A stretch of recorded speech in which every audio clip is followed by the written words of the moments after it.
If you're here, there's probably something going on with your teen or young adult that doesn't feel quite right. Maybe things have changed. Maybe they're struggling. Maybe you've been asking yourself questions you don't quite have answers to yet.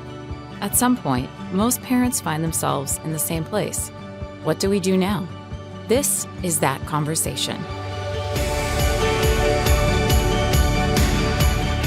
Welcome to What Do We Do Now from AMFM Healthcare. I'm your host, Robin Lovell.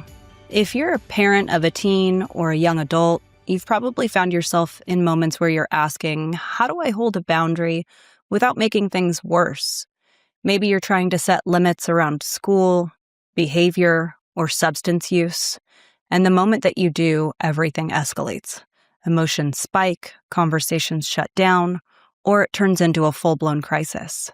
So you start to wonder, am I helping or am I pushing too hard? Today, we're talking about that tension. How to set boundaries in a way that supports your child without unintentionally triggering more distress. I'm joined by Ashley Peña, Vice President of Outpatient Operations for Mission Connection at AMFM Healthcare, a licensed clinical social worker. Ashley leads the team in providing outpatient care to teens and adults and brings a deeply compassionate, structured approach grounded in CBT, DBT, and solution-focused therapy.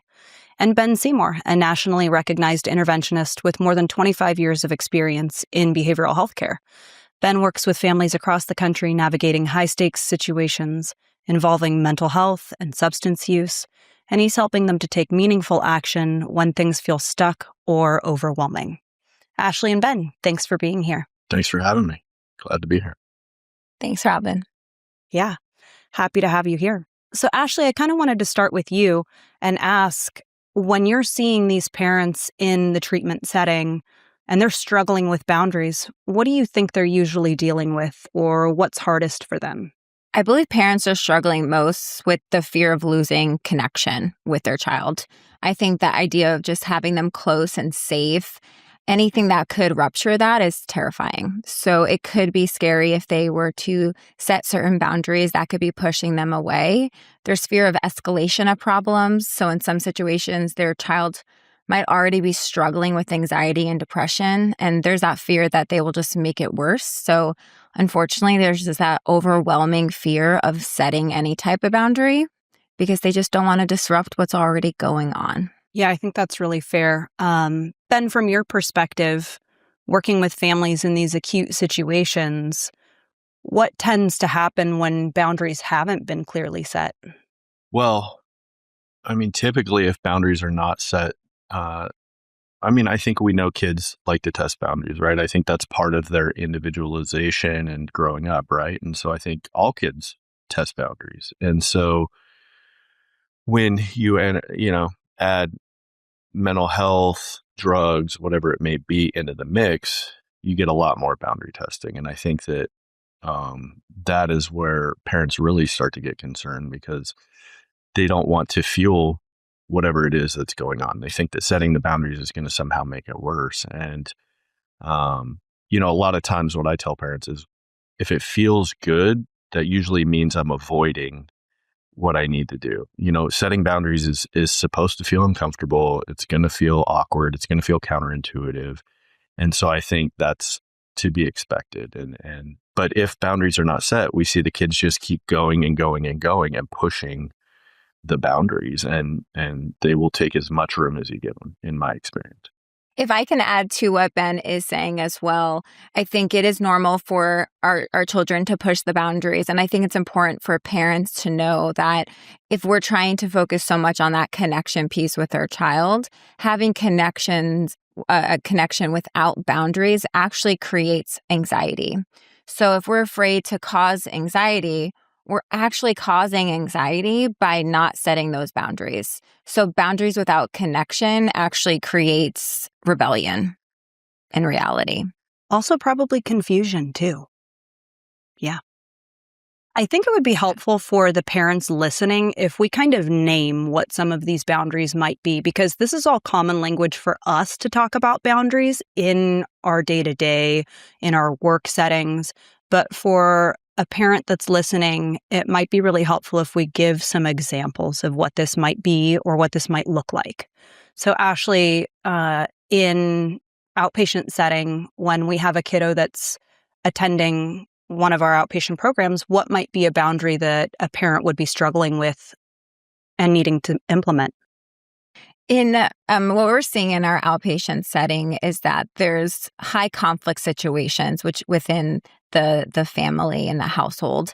And often it's just not wanting to have those conversations. So there's avoidance. And Ben, I love that you said, like, if it feels comfortable, then you probably are doing something incorrect here, because as a parent, it's supposed to feel uncomfortable. You're supposed to be feeling just as comfortable as your child is feeling, because let's assume that they're also feeling a bit uncomfortable in the unknown as well. So in those high conflict situations, whether that is maybe tension's always high, there's a lot of yelling, whatever that might look like in your family. I know I grew up in a very high conflict environment, so there was that lots of tension and whatnot. And something that we really encourage our parents to do is set those boundaries within I statements. So it sounds so simple. It's actually really hard to do because it's all you. You feel like we tend to blame the child because maybe they're the ones that are activated and doing something.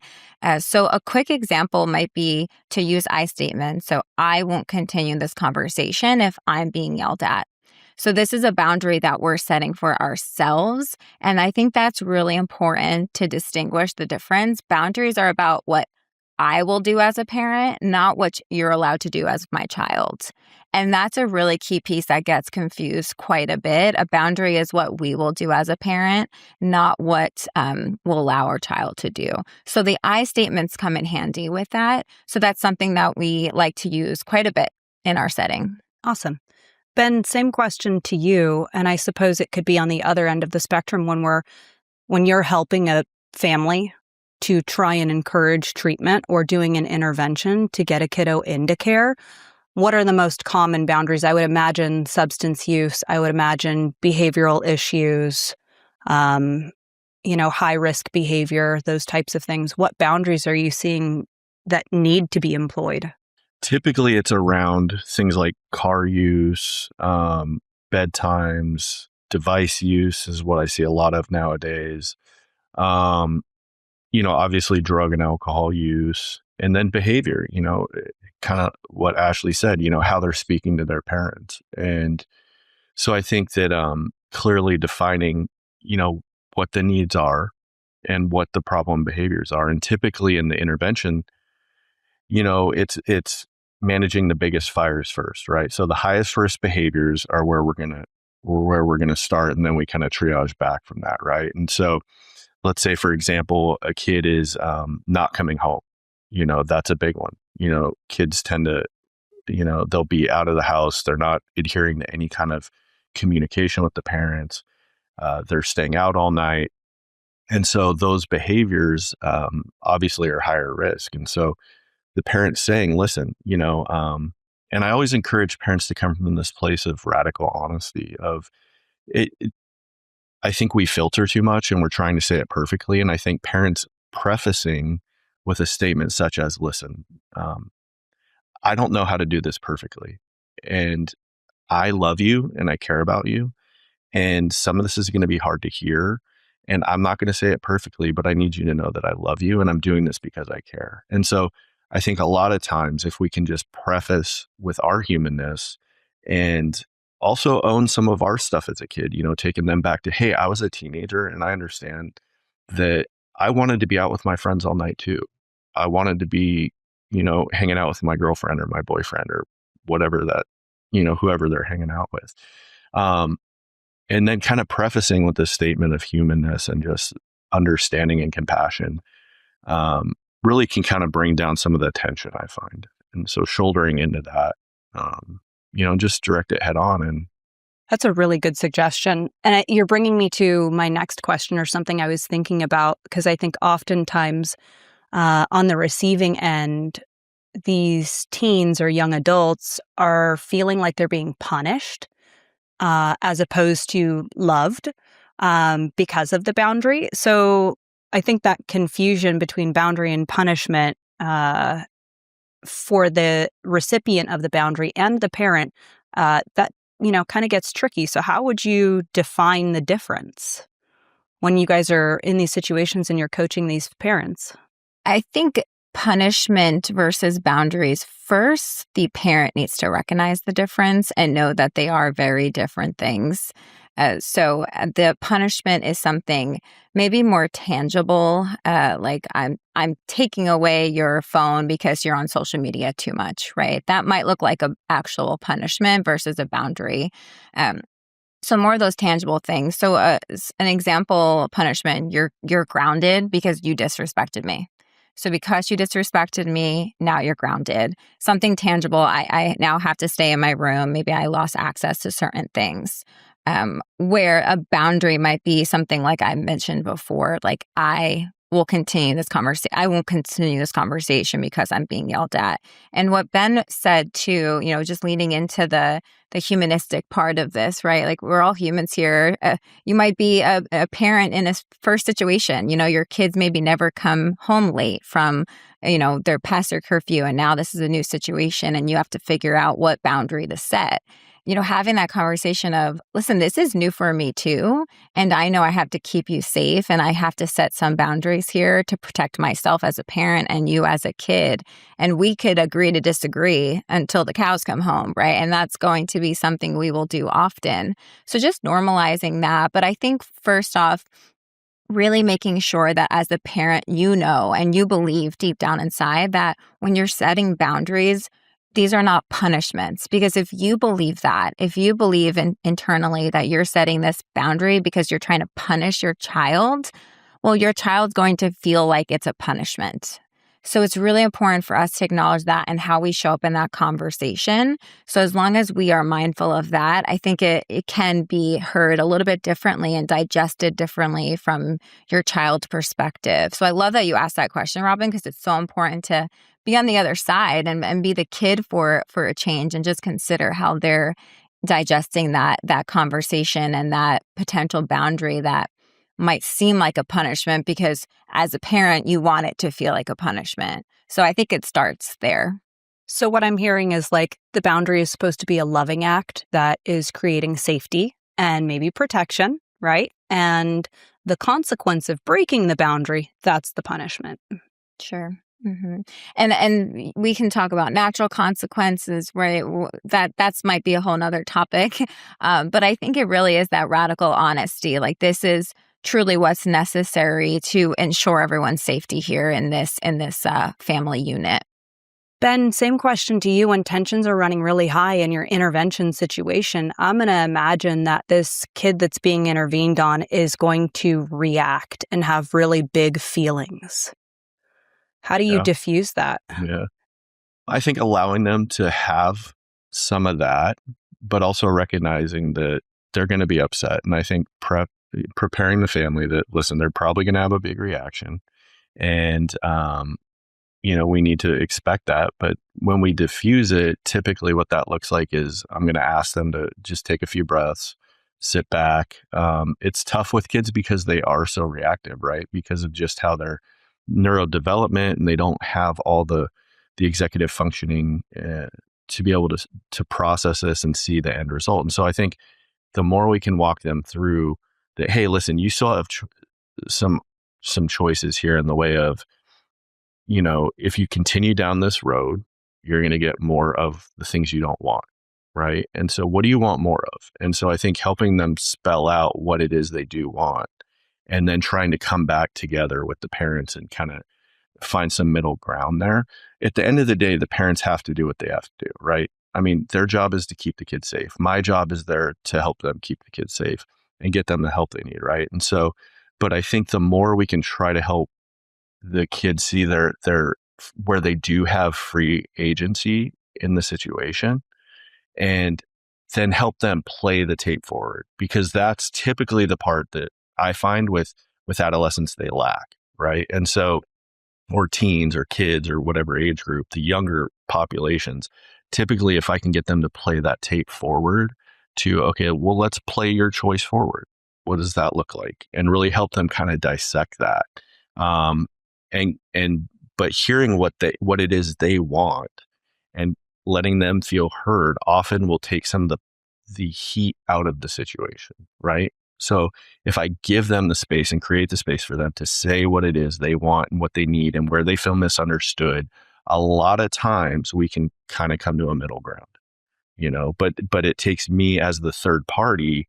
I really need to build that connection with the kid to some extent because they need to be able to feel heard.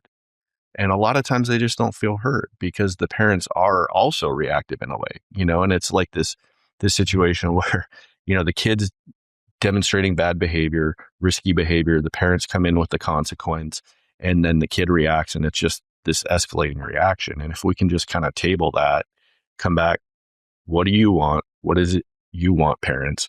And then we kind of talk it through. I think it's also important to talk about the fact that some of the time when we're setting a boundary, the reaction from our kiddo or our identified person that we're supporting is going to be that explosive behavior, because in the past, when you've set a boundary and they've behaved in that way, maybe we compromise on our boundary, and it's a form of manipulation sometimes too. So I think that's an important thing to talk about. Ashley, you're smiling. Is I'm that just something thinking that you've seen? Yes, of course. And I'm thinking of a 3-year-old, a 4-year-old, right? The second you break on that, yes, I know, Robin, sitting home for you. But the second you break that boundary, they remember it. Their memory is like an elephant. They're going to remember that. And unfortunately, it's going to come back to impact the situation. And, I want to add to what Ben's saying. It's really a vicious cycle if someone just doesn't stop those patterns and those behaviors. So if someone is dysregulated and things are heightened, and unfortunately, especially if you're doing an intervention, Ben, like you said, you kind of have to prepare everyone that things are going to get heightened here. This is a part of the process, and sometimes the rupture is a part, and then we could repair after. But I just wanted to leave like a quick skill that we like to use here when there is this, when we're trying to set boundaries and there's a reaction, or maybe we know there's going to be a reaction. There's an acronym called CALM. So it stands for connect, acknowledge, limit, which would be the actual boundary, and then move forward. So it's very similar like the stop skill. So stop, take a step back, observe, and then proceed mindfully. These are all things that parents can do kind of going into these tougher conversations when it's not just a simple boundary you're about to set. It is a more intense boundary. Maybe it is about, their substance use or their self-injurious behaviors or whatever their certain act that they're doing at that time is concerning for you. So connect is, and I think you recognize this too, just really acknowledging the fact that clearly they're upset, they're mad, they're angry, right? We need to acknowledge that. And that's a first step in connecting with the individual, whether it's your child or a loved one, right? Just making sure that you're recognizing how they feel. Because if we pretend that their feelings don't matter in this situation, we're already losing. So we really need to acknowledge how they're feeling, and that's when we can acknowledge that empathize piece, like really name, like if I was in the same situation, it would suck too. It really sucks feeling this way. It really hurts. I don't like getting in trouble either. I didn't like getting in trouble when I was a kid either. I've been here before. But then you're going to limit. Then you're going to still set the boundary. And I'm still not okay with this happening. And a lot of parents skip over the connect and acknowledge part because you think you're like accepting the behavior. Like you're saying, yes, I'm okay with this, but you're really not. That's not what you're doing. You're just recognizing that your child has feelings and they're going through something. And you're still holding your ground and what your boundary is. And then we can move forward. And then we can try to figure out something that works best together. And Ben, you mentioned this too, like something that you can agree on together and something that they are motivated to move towards or whatever that is. So, we call that part agree and partner. So let's recognize like you're still not going out tonight. This is still the boundary, still not happening. And let's recognize what we can do, right? And then we're going to partner together and we're going to do this together. So at CALM is just a quick acronym that can be utilized in those situations, I think could be helpful for parents setting boundaries. And what did the CALM represent again? One more time. Calm. Yeah. Oh, connect. I'm like, Robin, do you know how to spell connect, acknowledge, limit, and move forward. Thank you. Perfect. Yes. Ben, I had a question for you as a parent and as someone who's been doing this a really long time. What are some self-care tips for parents that know they're going to have a hard conversation? If we know we're going to have to go home and we're going to have a hard conversation, what are some things that we can do? Because we all have our own stress. Most of us are working folks. We have our outside noise, aging parents, healthcare stuff, financial things. What can we do to prepare ourselves to show up in a loving place to have these hard conversations? I think a few things. I think getting outside help, right? So first and foremost, getting, example like Ashley or, a provider on board or myself or, someone that can come in and be just your sounding board and your confidant. Because a lot of times we can do this, but we need someone who believes in us to kind of mirror it back to us, right? And so I think that's part of it. Also acknowledging that I know for me, I have a reactive part, and it's like I will consciously tell that part of myself, okay, listen, I'm going to leave you in the car right now or at home or wherever you need to be, and I'm going and visualize who I need to be in this conversation, right? And so I think setting aside our own reactive parts and coming in as, okay, listen, they're going to push my buttons, but I'm coming in somewhat detached in some ways. If I'm going to set boundaries and I know it's going to be a hard conversation, I need to be calm. I need to be consistent. I need to not be reactive. I need to not take the bait because our kids know how to push our buttons. They know exactly how to get us going. And so I think when they see us not react, that's important because they see, okay, listen, they're very cerebral right now. They're not going to vacillate. They're not going to sway from setting boundary and holding a boundary with me this time. And I knew when my parents did it with me that I could tell when they were fed up. I could tell when they were going to be consistent. I could tell when this was the way it was going to go and I wasn't going to be able to wiggle out of it. And I'm sure you could also tell when they were going to take the bait. Of course. And I was very good at testing. I've been on all sides of this, which is helpful, so I think that a lot of times I have to put on different hats, and because I've been through it as the kid, I've been through it as the parent with my kids, and then as the professional. So I think really when I coach parents on this, it's hey, you need to be calm.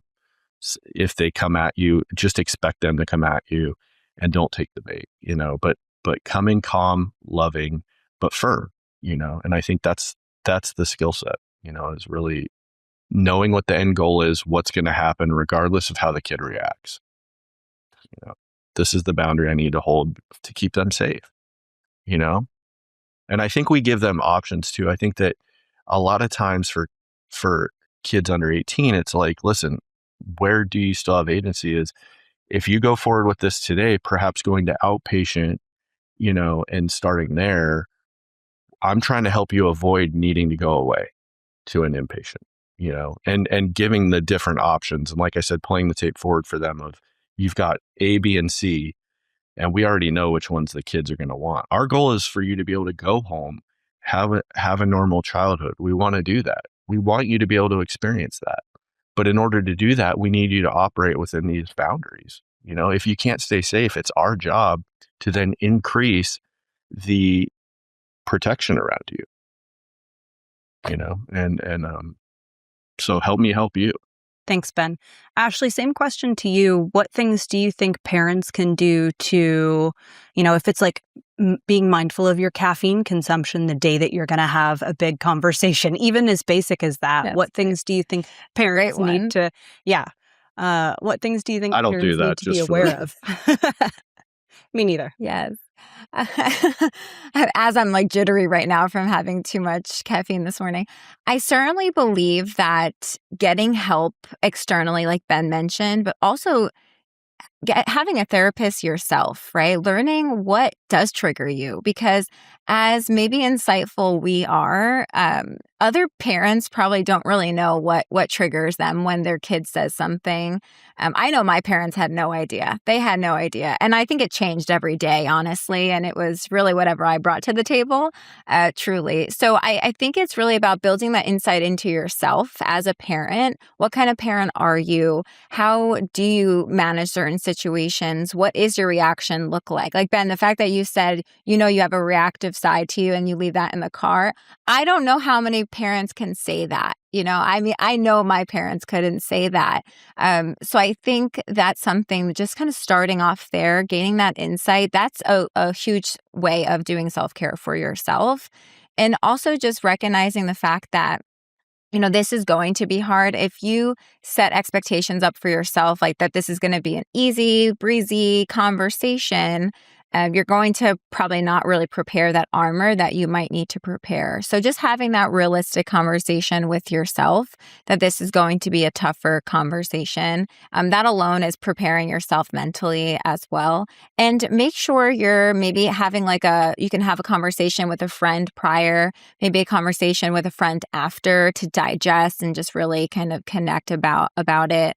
Whatever, works out for you. If you move your body, maybe you schedule a workout class before you're about to have this conversation or after. And we don't always have the luxury of doing that, of course, because it might be in a situation that you have to react in real time. But if you can, try to really recognize like a good time, a good day for this. And also knowing your kid too. If your kid comes home every single day on Mondays, just wiped out, already dysregulated, if we can wait until Tuesday to have that conversation, let's wait until Tuesday. Because if things are already happening, it's still going to be happening on Tuesday, right? So just recognizing that, I think all those things are really important for parents to consider, and hopefully that will just make it a little bit easier setting these boundaries and preparing themselves. As we're thinking about this process, because I'll call it a process, this really is a process, what's happening developmentally for these young adults just to normalize the reaction? And Ben had already alluded to this, that this is normal formative behavior to challenge, to push. But can we talk a little bit about developmentally what's happening and the science of the brain and all of that, just to normalize the behavior, because your kid's not bad, your kid's not broken, it's all pretty normal. I think most importantly, we have to recognize everything our child is doing. We have to ask ourselves, is this developmentally appropriate? And as a parent, you might not know. So listening to podcasts like this, talking to your pediatrician, a therapist, a clinician, and whatnot, all those things can be really helpful. But the brain is still developing. And then we have to throw in hormones as well, right? Depending on the teen's age and whatnot. And all of these things are truly taking over the brain development. That is taking the front seat there.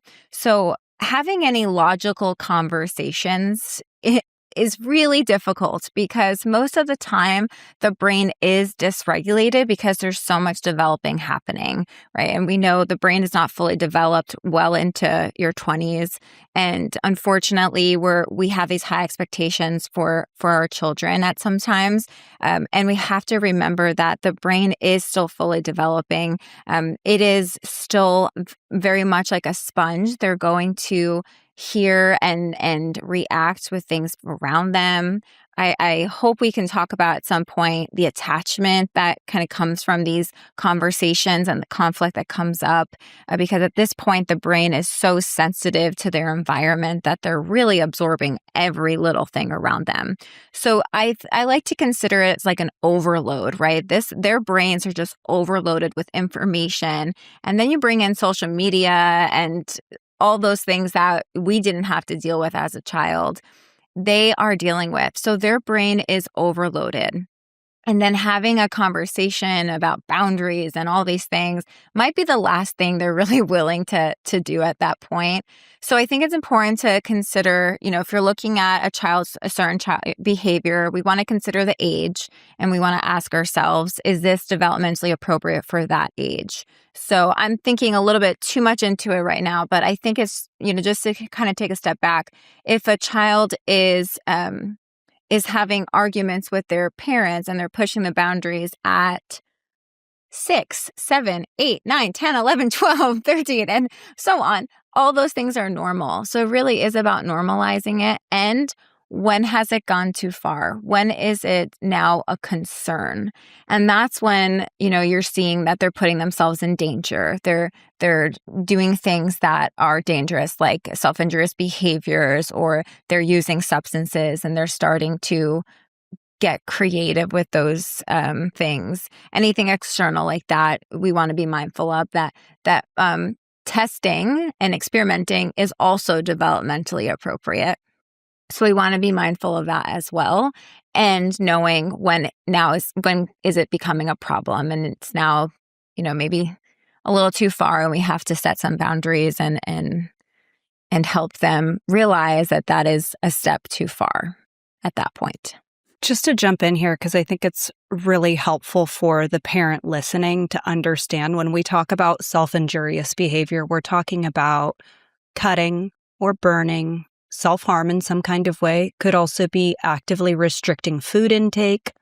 That could be considered a form of self-harm. Purging could be a form of self-harm. We're also talking about overuse of social media, bullying, being bullied. Those types of things could also fall into that category where we're watching and we're concerned and we're assessing. What is the level? Does this rise to a level that we're concerned with? So my next question would be around, for the parent that's listening that feels like it's already gone a little too far and they should have set a boundary sooner, and things are escalated and they've waited too long. What do we do there? And Well, I mean, also, that's what I will ask, typically where, yeah. I was going to ask, No, go. for a parent that doesn't know what an intervention is, doesn't know what an interventionist does, could we walk through, like, you've built your career doing this, intervening on young adults, medical professionals. This has been what you've done for 25 years. And a lot of people have no idea or context or awareness of this because they don't live in our world. I think it'd be really helpful to explain what it is that you do. Kind of, no situation is ever the same. They're all very unique and different. But in a broad way, can you describe what you do as an interventionist? Yeah, I mean, intervention it looks a lot different depending on what you're dealing with, right? And so I think that, but really the simplified answer at a high level is an intervention is really coming into a situation where somebody has either some kind of self-destructive behavior, whether that's, maybe they're severely depressed, maybe they have bipolar disorder, maybe they're even psychotic, maybe they're using drugs and alcohol. So it's really coming into a situation where we know somebody is going to be resistant to doing what they need to do to get the help they need, right? And whatever that behavior is. And so it's coming in and facilitating a conversation in which we can elicit some kind of internal motivation for change, right?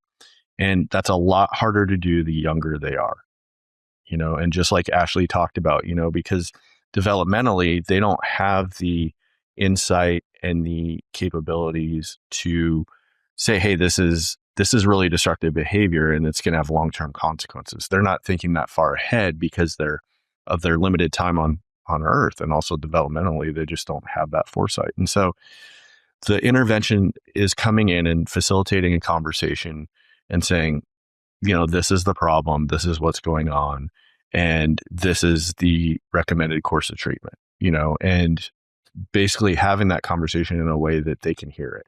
And so that is very different based on who your audience is. If I have a kid who's using drugs and alcohol, it's usually a little easier to come in and say, hey, obviously you're doing stuff you shouldn't be doing.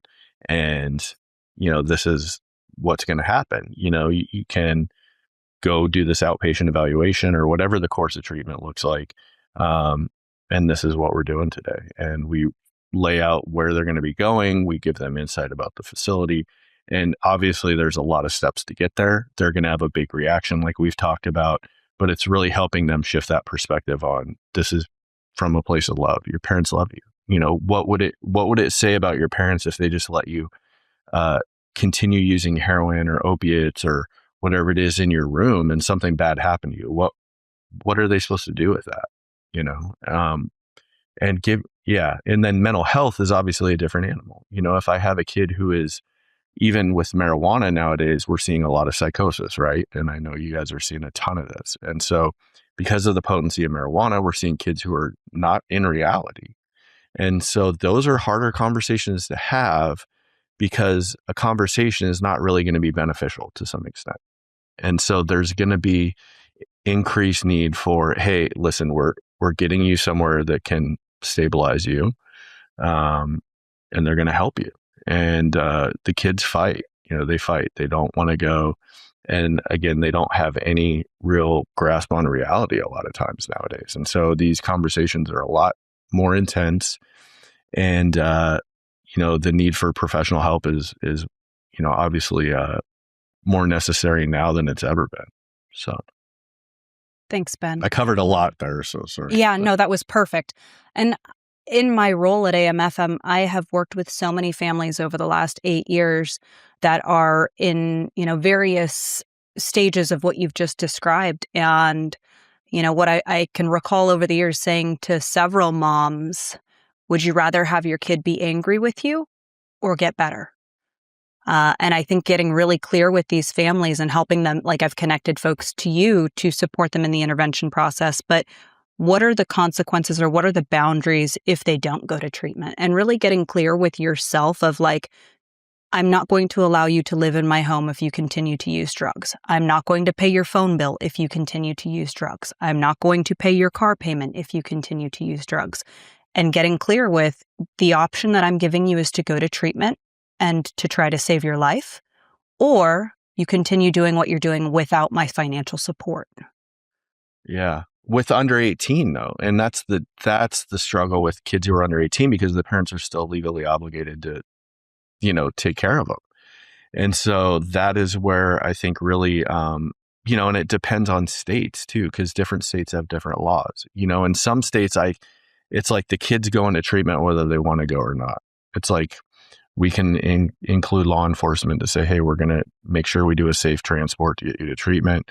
There's all kinds of different options depending where you are. California can get a little dicier because, kids have certain rights at 16, I think is the cutoff. And so, and other states have different ages. So there's always going to be like these legal things that we need to take into consideration. But under 18, the parents still have an obligation to get that kid where they need to be.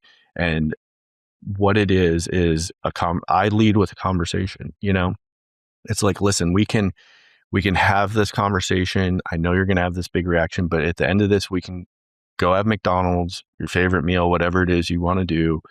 We're going to have a ride to the program. You're not going to some lockdown facility. This is what it looks like, because I think it's really important for them to understand it's safe. I think that this is a picture of the brochure. I really like to go in with the kids and say, this is what it looks like. You're going to be there with other kids your age. They're going to help you and explain the situation. Because I think a lot of times in their heads, their imagination is visualizing like jail, prison, a Stark hospital. So I think really playing that, like I said, forward and letting them know, A, that they're safe, B, their parents love them. And this is how the process can go. It's going to be, we can have a good time getting you there. And I know you're upset about this, but you can have an experience here that's not going to be bad. And I've been in that situation. So for me, it's really helpful to say, listen, I sat where you sat. I was really scared. I didn't know what was happening, but I went to a place that actually they really helped me. They cared about me. They did ask me, I'm not going to lie, they made me do a bunch of stuff I didn't want to do, like talk about my feelings, sit in group therapy. But as a result of that, I became a stronger, better human. And it's actually helped me have a really successful career and help people. And some good's going to come out of this for you. You don't know what it's going to look like yet, but I'm going to ask you to trust this process. I want you to know your parents love you. It's very hard for them to have this conversation with you right now. Do you think they want to have this conversation with you? No. Look at your parents' faces right now. Look how uncomfortable your mom's crying. Your dad's scared. Look at their faces. Like, us taking you to this facility is going to help stop that suffering, and you're going to end up happier as a result of this. And I'm just going to ask you to trust me right now, and really those kind of conversations now let's say a kid is absolutely out of control. There are times that we have to include law enforcement, and not in a punitive way, but there are, retired police, people like that really specialize in helping us get these kids there safe. To a facility where they can get the help they need. So over 18 is a different animal. I mean, that's a lot easier because then we can talk about natural consequences and have different conversations. But under 18 is a different story. I want to touch on that in a little bit, but I want to, there's a thought that keeps happening in my head that I think it's important we acknowledge for the parent that's listening that may or may not have watched a Netflix documentary about adolescent treatment and intervention from the 90s, because there's a lot of documentaries, there's a lot of media coverage or stuff that's been put out. We are not talking about kids getting taken in the middle of the night and transported without their will. We're talking about a very invitational style, is what it's called, intervention process. So I want to be clear about that. Yeah. And I also want to ask you, Ben, for a parent that is listening, no matter what state they're in, where do they go to find resources for an interventionist? Is there a website? Is there an organization? What things should they look for when vetting an interventionist to see if they're a good fit for their family? I think knowing your kid first off is important. So like Ashley said earlier, she said, Mondays are hard for my kid and this and that. And knowing their personality type, who are they going to respond to? Do they respond better to males? Do they respond better to females? Who is going to be able to, make this process the least threatening as possible, right? And so I think that, identifying who they respond to. The things you want to look for when hiring an interventionist there is a certification for interventionists. It's called a CIP, which is the Certified Intervention Professional. And those individuals have been trained. They have X number of hours. They've done X number of interventions. It's offered through the Association of Intervention Specialists, which is AIS. And so if I'm talking to a family that is exploring several interventionists, because I refer out too, I don't try to do every intervention. There are certain cases and people that I know are going to be a better fit for other people. And so when I am referring a family to another interventionist, I like to know, I know most of them. So it's, how long have they been doing intervention? What are their areas of expertise in intervention? Have they really done mental health intervention if it's mental health? Because doing an intervention, I will tell you this, doing an intervention for people who have a psychotic episode going on or things like that, you're not going to sit around reading letters to them. I think there's a misconception that based on the TV show and how intervention used to be, that we just sit around and we read these heartfelt letters to people. When you're dealing with severe mental health, sitting around reading letters to people is not the best practice. It's not effective because they're not able to stay in their body or even hear the letter being read. And so I think that you really need to make sure you have an interventionist who understands, mental health and what those interventions look like. And it's not always going to be a group of people reading letters. I mean, sometimes I go in one-on-one with one parent or depending on the situation. So I think, but looking at how long have they been doing it? Are they experienced doing mental health if it's mental health?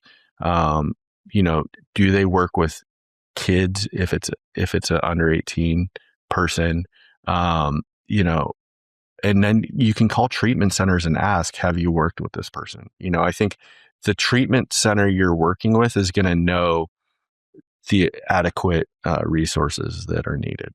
So I know like you guys have interventionists that have relationships with because you've been doing this so long as well. And so it's like we all know each other. And so I think that asking the provider that's appropriate for your kid or adult who are the interventionists they recommend. That's another way you can do it.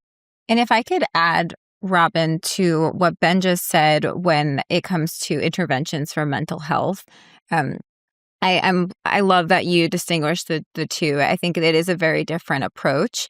And I also just wanted to recognize that we are seeing more and more of, what came first, mental health or substance use. And there is this confusing, as a parent, just being confused as I'm not sure what happened first. And if that happens too, I think any type of interventionist will be able to support you and be able to walk that through.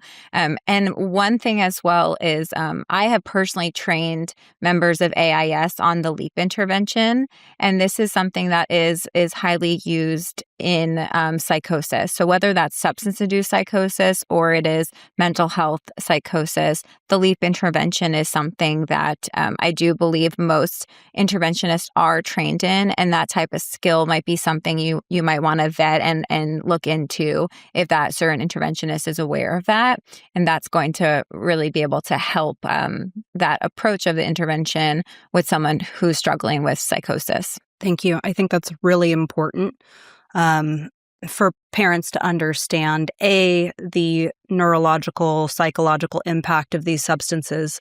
And as Ben alluded to, marijuana is so much more, like 10 times, 100 times more psychoactive than it was 10, 15, 20 years ago, because it's so concentrated. The wax, the dabs, things that kids are using these days have the potential to really cause some damage on these young developing brains.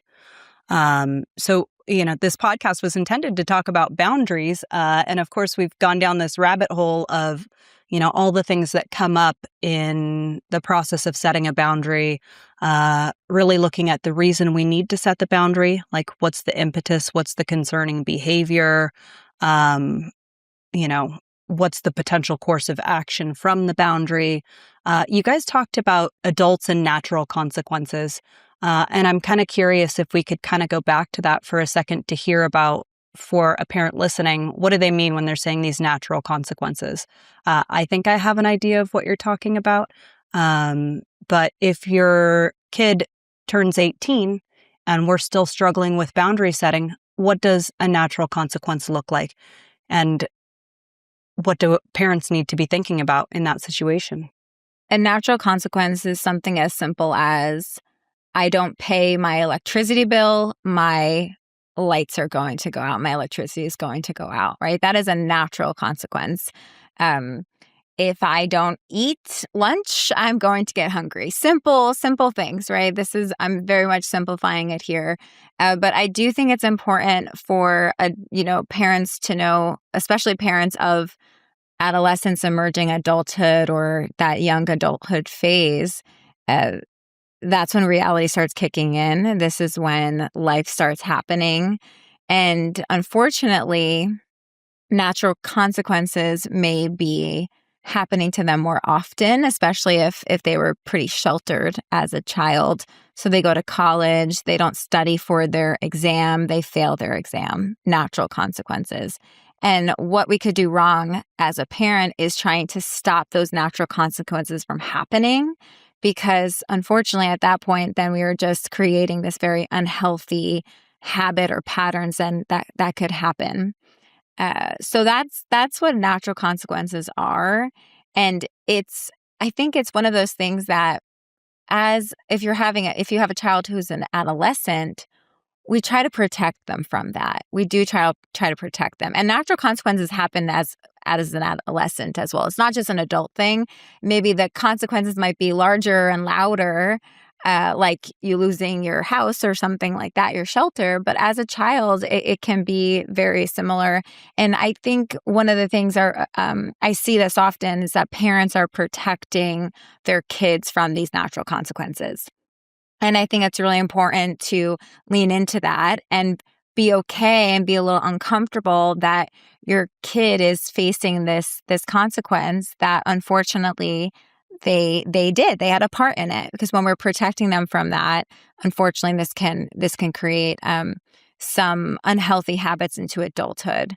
So I think it's really important as an adult, as a parent, to just recognize that the things we do with our children and how we try to protect them from certain things are just going to impact them in a potential negative way as an adult. And this is where those natural consequences can maybe feel a little bit easier to digest as an adult because they know that they had a responsibility in it. But if we are constantly protecting them from that as a child, the first time something happens, it's a really scary, scary feeling, and it could really be detrimental to their self-esteem and whatnot. And the last thing I'll say on this, and of course I probably have more to mention, but I think one of the things we have to recognize too is that adolescence is extending well into adulthood these days. A 20-year-old is not a 20-year-old 20 years ago, if that makes sense.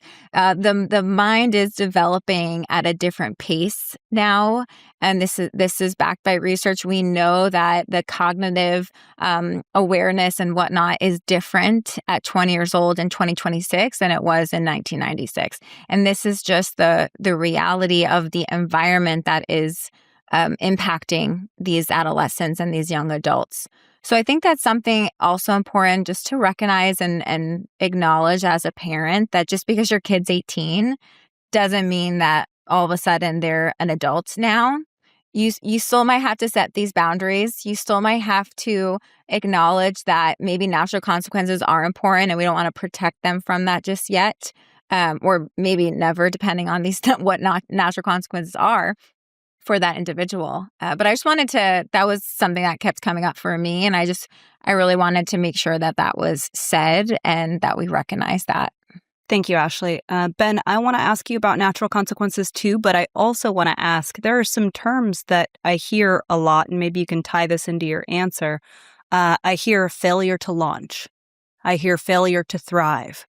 And I think there are some things that parents can do differently maybe to prevent that failure to launch. And what I'm hearing from Ashley is when we soften the blow, when we protect our kids from experiencing consequences and learning how to problem solve, we're short-circuiting their learning for themselves.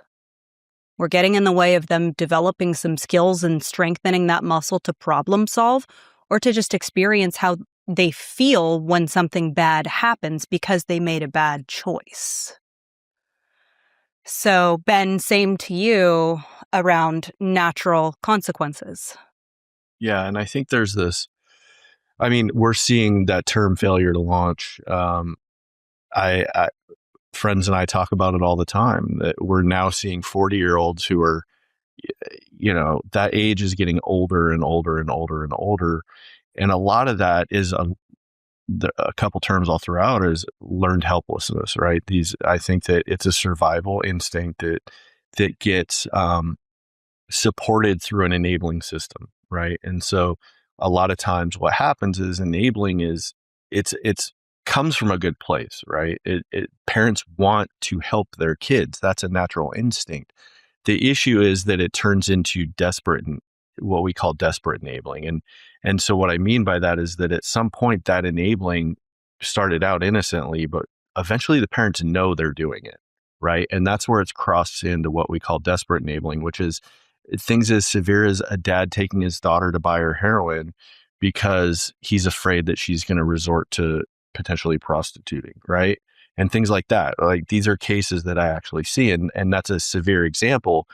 But what happens is that, the kids that we're working with who become adults, they have this new survival mechanism, which is if I act helpless enough and I just shut down enough and I do nothing, eventually somebody's going to come in and rescue me. And that is on a cellular level, right? And so, like Ashley talked about, developmentally, kids are developing very different these days. And so the natural consequence is that we let them experience whatever it is that the parents are going in to try to rescue and avoid. And it goes back to my earlier point of if it feels good, typically that means I, as a parent, am avoiding some kind of discomfort for me, right? And so the real thing that, we talked about earlier is what is it I'm experiencing when I see my kid who is living in an apartment I pay for, unable to buy food, unable to, pay their bills on their own? What is it I'm experiencing? And that's sadness, right? I'm feeling sadness. I'm feeling scared for my kid. I'm feeling helpless. And so when the parents go in and rescue that situation, what happens is that gets prolonged. And so one of the things I tell parents in these situations when we're dealing with the failure to launch kids is setting a timeline, right? What in 6 months, here's the goal. I want you to be fully self-supporting through your own contributions. I realize it's going to be a process to get you there. In 6 months, I am going to be tapering down financial support for you. So what are the steps we need to do to get you there to where you're self-supporting, right? And this is just one example, but you don't have to feel like you're just all of a sudden, quote, throwing your kid to the wolves, right? I mean, there are in between steps that we can do. Now, we do need to let them feel consequences, though, right? For example, the perfect example Ashley said was, if you don't pay your electric bill, the electric goes out. We do need to strategically introduce them feeling the pain of these consequences. And so again, I think that that is a necessary part of growth, because when we feel those consequences, that's where it's like, okay, nobody's coming to save me, and I need to actively pursue a solution here, and so again, I think that's where getting help, getting a coach, getting a therapist, involving a professional, whatever that looks like, appropriate to the situation, but really helping you spell out what the boundaries are and articulating that to the kid. I want to ask, for the parents that are, walking away from this podcast, they've listened to this, they know they have some boundaries they need to set. What do we do after the conflict, the hard conversation? You talked about rupture and repair, Ashley. What are some skills we can give our parents for the aftermath? Once we've had the hard conversation, what then? I think it depends on how that hard conversation ends. If it ends where we don't really actually come to maybe an agreement or the boundary's not actually set, it's so important to recognize when we need to walk away, if we need to walk away. But what's so important is you have to come back to that conversation. You have to come back, and that's where we start repairing. So I see this so often. The rupture happens and the repair never happens. And it's because repairing is scary. I just had this conversation. It ruptured our connection. Our relationship is now impacted. I'm going to pretend this never happened. And this is as a parent. I'm going to pretend this never happened. And tomorrow we're going to wake up all happy. It's going to be a new day and everything's going to be okay. That is the easier thing to do. And so many people do this. The harder thing to do is to show up again and have that conversation and begin to repair. So that first step is actually doing it and recognizing that there's still something to be said. We did not finish this conversation, because then what you're doing is you're creating a conflict avoidant child that's going to become an adult and be a conflict avoidant adult. And we don't need any more of those adults, right? We need people who are willing to have those tough conversations, willing to be scared in a conversation and still be able to have it. So the repair part is recognizing what happened, acknowledging that things got heightened, things were said, but I'm still here. I'm your parent, and I'm still going to show up for you no matter what, no matter how tough things got. And then we're going to move forward. We're going to move forward however you want to partner with your child in that. But most importantly, it's showing up, because the second you do not show up and recognize hey, something was said inappropriately or we had a tough conversation, you're basically telling your child it's okay to have a conflict and never acknowledge the conflict and repair. So you're not teaching them how to repair. So it's really important that we model that for them, especially depending on their age. We want to be able to model that. And I'm talking even a 3-year-old, a 4-year-old, even this early development ages. Yeah, it's like a argument. You're going to argue with your kid no matter the age, right? Something's going to come up. and still show that we can repair, we can hug it out, we can move forward. And I'm not saying I'm sorry, right? I'm sorry is not really what I'm talking about. It's actually acknowledging that we had emotions, things were said, and it was sad. I got sad, you got sad, and I still love you, and we're going to just move forward together, and we're going to try this again. So that's what the repair actually looks like. But without the pair, you're just rupturing and you're leaving that something broken, and you're not actually repairing it. And what happens is it stays broken. I mean, just think of a bone. Think of a bone. It's only going to have lasting damage, and unfortunately, that's going to hurt you years down the road. So I think it's really just having those tough, hard conversations. Thank you, Ashley. I was imagining the entire time you were talking about the conversations my 3-year-old and I have about it's negotiations, it's arguments, and it's bedtime, and it's bath time, and it's dinner, and it's what we're eating, and all those things. But I'm really trying to practice all of these things now. We end every episode with a short segment we call Field Notes, and it's where I ask each guest to step back and share the one thing they're seeing in their work that they wish more parents understood. So, Ashley, I'll start with you. From what you're seeing every day, what's one thing that you wish more parents understood? I'm going to repeat something I said. It's important for parents to know that adolescence is not over at 18. Our children are still developing well into their early 20s. And just recognizing that can help us as parents really treat the situation a little differently, whatever comes up. And it's really important to try to not compare of like how you were as an 18 or 19 or 20-year-old. It's helpful in some situations, but the things that our young adults are seeing today, they live in such a world of uncertainty. There's high cost of living. They're most likely going to be in debt at a very young age. They are most likely not going to be homeowners at 22 like their parents were, right? These things are most likely not going to happen, and they have a very different timeline than you as a parent. Not to mention how unknown the world is right now. We are living in very there's a lot of turmoil going on in this world, and it's a scary place. And our children and young adults have access to everything. They see everything. They know what's going on, and they cannot get away from it. Their algorithm is forcing them to see it, but then also just the curiosity is there. So the impact of social media is something that we did not have to deal with. When, if you're a millennial, you didn't have to deal with, or older, you did not have to deal with what these kids are going through these days. So we have to know that and recognize that this is all new. This is all new. This is new, uncharted territory. So just being mindful of that and staying aware that these are unique challenges.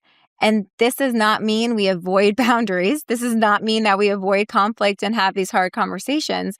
It's just knowing that your child and young adult is in a different situation than you were, and things might just be a little bit harder for them. And there's probably a little bit more uncertainty than what you had as a child. So I think that's just something that we need to recognize and just know. And I just wish more people really understood that and had that insight. Thank you, Ashley. Ben, same to you. What's one thing that you wish more parents understood? I think the thing I would stress is, what is it you need to say? If your kid was to die tomorrow, or you were to die tomorrow, what's the thing you don't want to be left unsaid? What is it? And say it. I think that everything we want is on the other side of that fear, right? Avoidance is a beast, man. And it robs us of joy. It robs us of health. It robs us of everything that could be good in our lives, is that avoidance, right? And what is it you need to say to your kid, and let them know that you love them. And, but this is what I need to say, and have that conversation, because that's where the change, that's where the miracle, that's where the rupture, repair, all that all that is healthy. Like if you're not rupturing and repairing, you're not living, you're not having a relationship, you're not showing up for your kid, man. Like so many parents, abandonment is the worst thing you can do to your kid. Getting messy and saying things in the heat of a argument when you're trying to save their life, like that's a good thing. It means you care, you know? So, I mean, that's what I would tell parents is don't avoid the hard conversations. You know, there's so many people in my life that have died that I wish I could have said what I was avoiding saying. Ashley, Ben, thank you so much for joining me today. This conversation was really meaningful and thoughtful, and I appreciate your insights so much. Thank you, Robin. Thank you for having us. I really appreciate having this conversation. I think there's many parents I know that really need to hear these conversations. So I already have a list of people I know I'll be directing to this podcast. It is a hard time to be a parent. It really is. It's a challenging time. So I'm so glad that there's resources like this for the parents today. So I truly want to thank you for having this conversation with us. Thanks for having me on. I'm honored to be here. And yeah, it's hard to be a parent right now with all the things going on. So I just hope, wish you the best and hope we can help in some way. Well, thanks so much to Ashley and Ben for helping us to unpack one of the hardest parts of parenting, how to set boundaries in a way that supports your child, even when it feels uncomfortable or uncertain. If you're in that place right now, trying to figure out how to hold a line without pushing your child away, you're not alone. Hopefully this conversation gave you a clearer way to think about what that can look like and some tools and resources if you find yourself in that situation. If you found this episode helpful, please share it with another parent who might also need to hear it. And don't forget to subscribe so you never miss an episode. I'm Robin Lovell. Thanks for listening to What Do We Do Now?